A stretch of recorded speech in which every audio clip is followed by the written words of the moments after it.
encontro do Consórcio Nacional de Vacinas das Cidades Brasileiras com o presidente do Senado, Rodrigo Pacheco.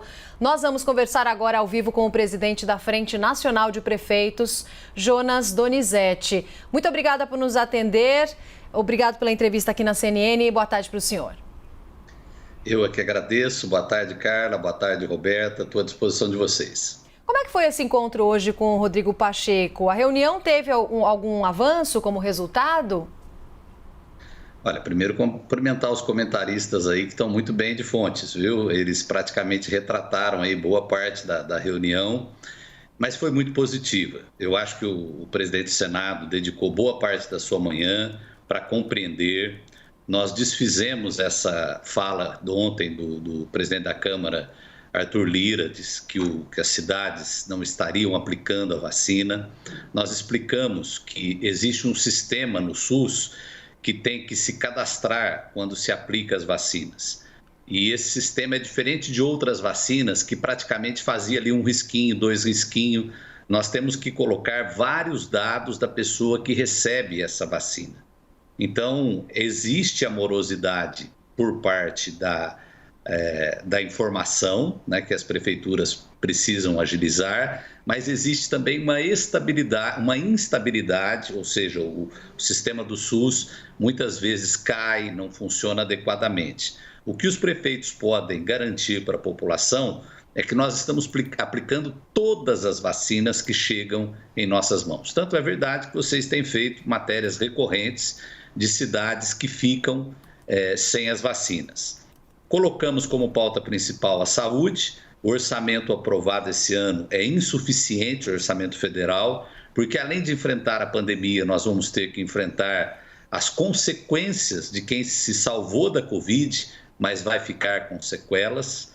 Colocamos essa questão da compra de vacinas por entes privados. E eu quero dar aqui a tranquilidade à população que nós vamos lutar para que o setor público seja privilegiado e para que não exista distinção entre as pessoas. Porém, nós acreditamos que o meio a meio, ou seja, uma empresa comprar 1.000 vacinas, ela doar 500 para o SUS e ela poderá também, dentro da empresa, seguir critérios para fazer aplicação em públicos que sejam mais vulneráveis também.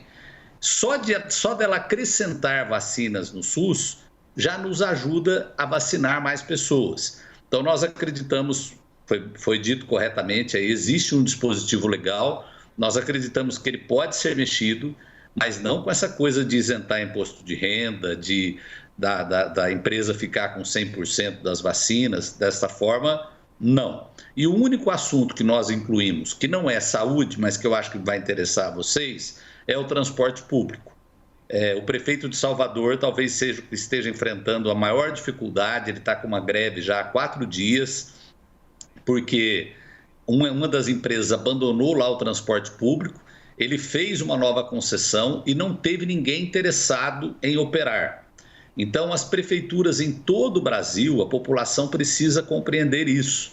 Elas não estão conseguindo, sozinhas, fazer com que o transporte público funcione e que ele tenha a segurança sanitária devida, porque existe uma equação econômica envolvida nisso. Então, nós precisamos também da ajuda do governo federal.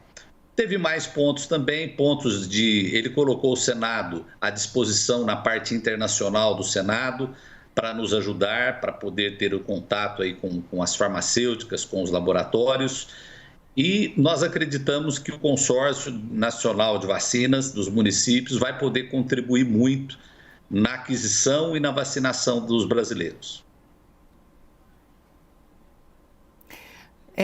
Senhor Jonas Donizete, nós tivemos aí o governo federal dizendo que enviou um número extremamente grande de vacinas e que essas vacinas não foram, na sua totalidade, aplicadas na população. Um outro problema que foi alegado para justificar essa falta de algumas doses que não foram aplicadas seria o problema do cadastro, das diferentes doses, do manejo dessas diferentes doses, com datas, inclusive, de aplicação de segunda dose diferentes. diferentes, né? A de Oxford demorando um pouco mais, a Coronavac sendo aplicada com um intervalo menor.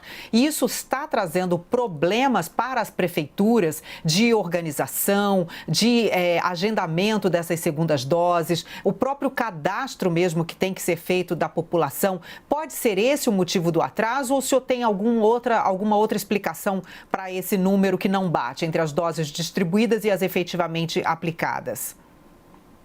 Carla, eu vou de forma clara, mas bastante passiva, sim, falar o que está acontecendo. Isso é confusão bolsonarista. Tudo isso é confusão bolsonarista. As prefeituras estão cumprindo o seu papel, agendamento, vacinação. Existem casos isolados problemáticos? Existe. A gente teve aqui perto de Campinas, em Itatiba, um caso ficou famoso da enfermeira que fez que aplicou a vacina e não aplicou, porque queria aproveitar aquela dose por uma outra situação. A gente está lidando com pessoas, mas falando de forma geral, todo o Brasil, todas as cidades estão fazendo modelos assim exemplares de vacina. A classe média, que geralmente não usa o SUS e que está usando agora para se vacinar, se você fizer uma pesquisa, você vai ver a satisfação dessas pessoas quando chegam no local de vacinação. E uma coisa é você falar que vai mandar a vacina, o Brasil é um país de dimensões continental, e a vacina chegar lá na ponta para o prefeito, para a cidade poder fazer a aplicação da vacina. O que eu posso garantir é que todos os municípios, sem exceção, falando aqui principalmente em nome da FNP, que são os grandes municípios, fizeram programas bem atualizados de cadastramento, controle das vacinas, sistemas vacinais bem eficientes. Então, eu expliquei aqui no começo, existe uma instabilidade no sistema do SUS, é a mesma coisa da divulgação das mortes. Quase todo dia aí os órgãos de imprensa falam, olha, tal estado não divulgou, tal lugar não divulgou. A mesma coisa acontece com o cadastro de quem foi vacinado. E na questão da Covid, é diferente de outras vacinas, que a gente contabilizava apenas o número. Agora nós precisamos também contabilizar a identidade das pessoas, até para não ter questões de desvirtuamento de vacinas. Agora, como é que vocês avaliam o ritmo lento de vacinação no país? É possível acelerar a imunização? O ritmo lento é porque não tem vacina, né? Se tiver vacina, o ritmo aumenta, o próprio ministro falou isso. Tendo a vacina, as vacinas sendo enviadas, primeiro vamos lá, o consórcio que nós fizemos não é para concorrer com o governo federal. Essa semana, na segunda-feira à noite, nós tivemos uma reunião com o ministro. Foi uma reunião sem divulgação, mas foi uma reunião longa. O ministro foi muito atencioso, nós explicamos para ele qual é a nossa intenção. Esse consórcio já teve uma doação de uma multinacional brasileira de 4 milhões de reais para a compra de vacinas. Já estamos com um banco, que é um banco internacional, que vai fazer toda a compliance em conta dolarizada, tudo para que a gente faça da melhor maneira possível esse sistema. Vocês falaram aí, é verdade. Não será fácil a iniciativa privada comprar vacina no mercado. E a preocupação do presidente do Senado procede, porque a iniciativa privada, o que ela pode fazer? Ela pode oferecer preços mais altos. E aí, qual que é a preocupação? Ao oferecer um preço melhor, aquilo que estava destinado ao setor público ser destinado para a iniciativa privada. Aí não resolve a situação. Então, o que a gente precisa ter? A garantia das vacinas, e aí o Brasil está falando em 500 milhões de doses. Parece muito, mas comparado a outros países, tem países que eles adquiriram 3 vezes mais a população. 500 milhões praticamente dá para uma vacinação, lembrando que a maioria das vacinas precisam de 2 doses. Então eu acho que nós temos a compreensão que o mundo todo está atrás de vacina, que o governo brasileiro agora começou um esforço para antecipar as entregas. O novo ministro Marcelo Queiroga falou que primeiro objetivo, a primeira missão dele é essa antecipação e o aumento maior de vacinas, e nós queremos, com o consórcio de vacinas, municipal colaborar, porque nós reunimos mais de 2.000 municípios, representando cerca de 150 milhões de brasileiros. O Supremo Tribunal Federal permitiu que governos e prefeituras adquiram diretamente no mercado vacinas para suas populações. O senhor acha que esse foi um avanço no programa de imunização? Ou o senhor acha que haveria mais, talvez, eficácia na vacinação do povo brasileiro se isso fosse centralizado, que é o que agora, aparentemente, o comitê vai tentar fazer, trazer todos para dialogar e centralizar nas mãos do Ministério da Saúde a vacinação para todo o Brasil? Acho que sim, Carla, e essa é a nossa intenção também. É importante as pessoas saberem disso. As vacinas que nós conseguirmos, nós queremos destiná-las ao PNI. E esse comitê que o presidente do Senado montou, ele próprio nos deu uma explicação, que a primeira reunião foi com o chefe dos poderes, mas que ele quer ter representantes de governadores e também de prefeitos, porque toda essa logística é feita, mas quem faz a coisa acontecer é a cidade. Quem aplica a vacina, todas essas cenas que nós estamos vendo aí de enfermeiros ou técnicos de enfermagem aplicando vacinas, é competência municipal. E as cidades, elas estão preparadas para isso, porque nós fazemos isso no nosso dia a dia. Eu fui prefeito 8 anos, nós enfrentamos, por exemplo, a febre amarela. Em um mês, nós vacinamos 1 milhão de pessoas numa cidade de 1.200.000 pessoas. E o Brasil tem essa expertise, tem essa experiência. Agora, o que está difícil e que nós entendemos que é uma dificuldade mundial é conseguir o imunizante.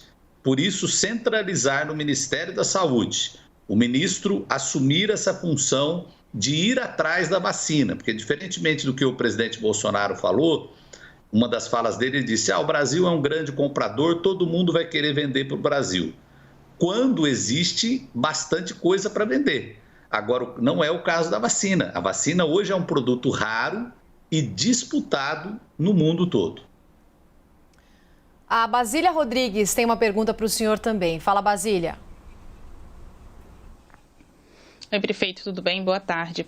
Ontem chamou a atenção a fala do presidente da Câmara dos Deputados, Arthur Lira, apontando para a diferença entre o número de vacinas que sai aqui do Ministério da Saúde e aquelas que realmente são aplicadas nos braços dos brasileiros. Como o senhor muito bem observou, os senhores que estão aí nas prefeituras, que estão na cidade, é que fazem o país, que fazem a vida, o dia a dia das pessoas. O que aconteceu com essas vacinas, Por que saiu um número maior dos estoques do Ministério da Saúde e realmente aplicado foi menos? Então, Basília, eu acho que eu já dei uma explicação, assim, e nós iniciamos a fala com o Rodrigo Pacheco pedindo que ele fizesse uma interlocução com o deputado Lira. E as palavras do Pacheco foi que não foi intenção do Lira culpabilidade de municípios. Uma coisa é uma autoridade em Brasília chegar e falar, olha, nós estamos liberando 5 milhões de vacinas. Estamos, um verbo, é um gerúndio, É uma coisa que... não quer dizer que a vacina está lá na cidade. Você pode pegar os municípios, os prefeitos todos estão sendo premidos pela população. Olha, quando que vai chegar a minha faixa de idade? Quando que eu vou ter a vacina no posto? Então, todas as prefeituras, como eu reforço aqui, pelo menos as de médio e grande porte, elas recebem a vacina e rapidamente aplicam aquelas doses. Então, primeiro, o governo precisa explicar direitinho o que estamos mandando e o que é a vacina já estar no solo da cidade, no posto de saúde, onde ela será explicada. Porque senão fica um gap aí que a população muitas vezes não entende. E o segundo, eu expliquei sobre esse cadastro diferenciado. Tanto a gente tem dificuldade para inserir os dados por um sistema instável, quanto também, muitas vezes, nós temos a dificuldade de funcionários, porque eles estão na linha de frente, eles estão em várias outras tarefas, e os dados a serem adicionados, eles são em volume maior. É diferente de outras vacinas que uma dose aplicada, 2 doses aplicadas, e só iria acrescentando o número de doses. Eu tenho, por exemplo, a pessoa que foi vacinada, eu tenho que colocar o nome completo, o documento da pessoa, aonde ela mora, qual a idade dela, para verificar se tiver uma idade diferente, por que foi aplicado para ela. Então, é um questionário um pouco mais complexo, mas eu garanto às pessoas que não existe nenhuma vacina estocada em prefeitura. Toda vacina que chega vai para o braço das pessoas. Agora, isso é muito ruim, por quê? Porque a gente tira o foco daquilo que é o importante, que é ter mais vacina. É por isso que eu não acredito. Diz que na inocência, a inocência na criança é lindo, no jovem é justificável, no adulto é muitas vezes imperdoável. Então, para mim, plantar uma dúvida dessa na cabeça da população, num momento como esse, tem endereço. As pessoas querem realmente confundir um processo que, na verdade, ele está sendo correto. Os prefeitos estão se desdobrando para poder fazer a aplicação.